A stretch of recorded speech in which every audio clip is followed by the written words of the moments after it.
A very good evening to you. At least 144 people are now known to have died, and more than 700 earthquakes struck central Myanmar, with strong tremors extending into neighboring Thailand and southwest China. But the number of dead is expected to rise significantly. Magnitude quake struck at a little after 1 p.m. local time, with the epicenter near Myanmar's second largest city of Mandalay. Then, just a few minutes later, another less powerful tremor hit. A state of emergency has now been declared across large parts of the country.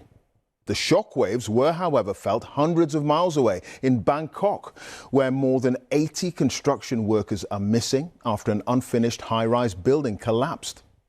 Myanmar is under a regime which has restricted access to websites and social media. That means, along with power lines being brought down, it's difficult to get information out of the country. We will have the latest from there in a moment. Who's live in Bangkok? Nick. Yeah, Clive, I mean, you can see the sheer scale of the devastation here. It's getting pretty late in Bangkok now, but rescue workers have been here for hours battling through that debris, just desperately looking for any sign of survivors. The latest figures that we've been given are 6 fatalities, but more than 100 people still missing there. And for those people, just a few hours ago, it was a normal Friday afternoon at work. That was until, of course, that earthquake struck 800 miles.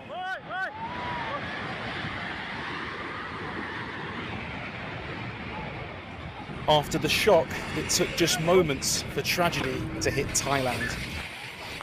This was years of work, destroyed in seconds.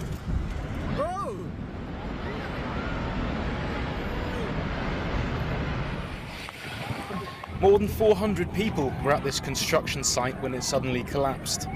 The panic as workers ran for their lives. People nearby fled the scene. Matthew Martin, who was working in a nearby building, saw the moment that the tower block collapsed.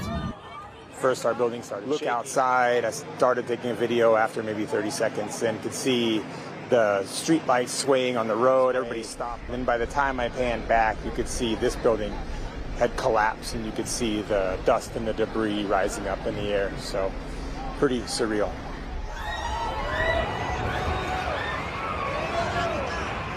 Dozens may be trapped in the debris. Just how many have lost their lives is still unclear. The force was so strong that patients in a nearby hospital had to be evacuated. Doctors and nurses tried to treat them in a safe zone outside, where one woman gave birth. 800 miles from the epicenter, people abandoned their offices for the safety of the street. At first, I thought my head was spinning. So I moved to see what was happening, and things started swaying even more. So I quickly ran to my kids.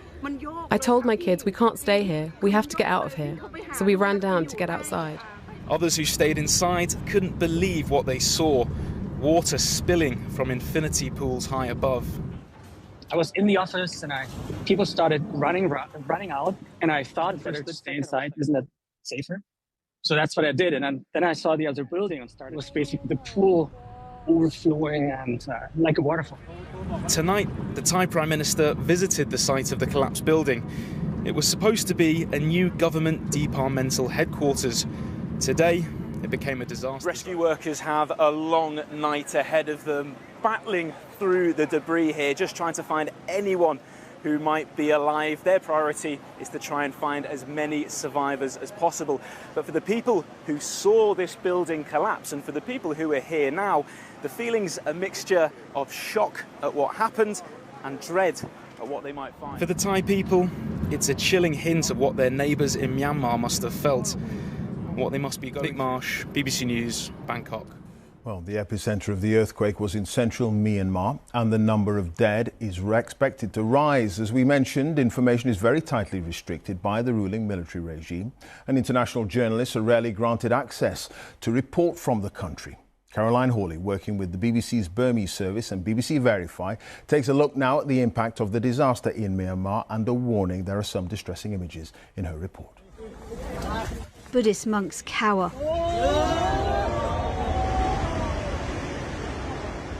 caught between collapsing buildings. On the tarmac at Mandalay International Airport, you can see a plane sway from the force of the earthquake.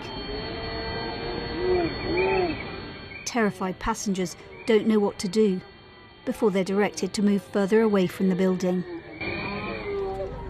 In Myanmar's second largest city, there's panic on the streets. 10 miles from the epicentre is home to 1.5 million people. Buildings dangerously disfigured and after the earth moved beneath them.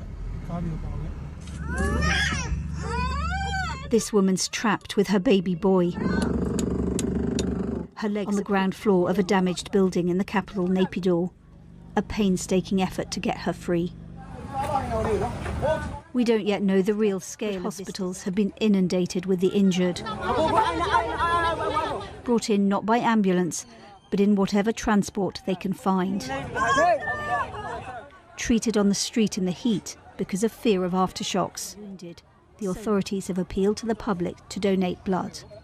While I was doing the housework, I felt shaking. It was very strong.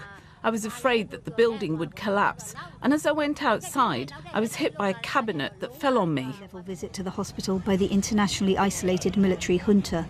The needs are so great that it's made a rare appeal for outside help. We want the international community to give humanitarian aid as soon as possible, the spokesman says.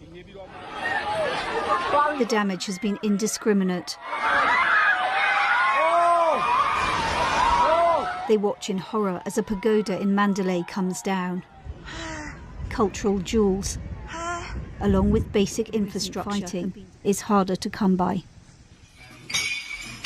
The earthquake was felt hundreds of miles away in southwest China, a glimpse of its ferocity and the fear that accompanied it. The aid effort in Myanmar will be complicated. Regardless of religion or politics, the hope is that the help now being allowed to reach everyone. Tonight, a rescue worker in Mandalay told the BBC that many people remain under the rubble, and with little equipment, they're digging for survivors with bare hands. Caroline Hawley, BBC News. So, how do these earthquakes happen, and why was this one so big and devastating? Pallab Ghosh is here to explain more. Pallab. Clive, these images show the damage caused by the earthquake. The region is one of the most seismically active regions in the world, but this latest shock was one of the most powerful in the area for a century. So this is a very large earthquake. It's capable of causing extreme damage close to the epicenter, and it's likely to have been felt further away. The Earth's crust is made up of plates which rub up against each other. They can slip and suddenly release their energy, which is what happened on this fault line outside the city of Mandalay in Myanmar this morning.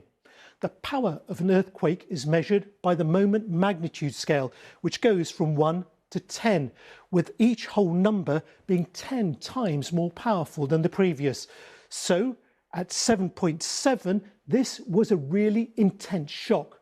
It was followed by a smaller aftershock of 6.4, and then several others. There are likely to be more in the coming days and weeks, but they'll be smaller and less frequent. The concern, though, is that the earthquake and the aftershocks were relatively shallow, less than 6 miles deep, which means that the impact on the populated area above was much greater. It's very shallow. The depth is being quoted as 10 kilometres. It could be less. The shallower an earthquake, the stronger the shaking that's felt at the surface. And it's the strength of the shaking that does the damage, not the magnitude of the earthquake. If it's distant or deep, it doesn't do much harm at the surface. So it has caused some quite strong shaking.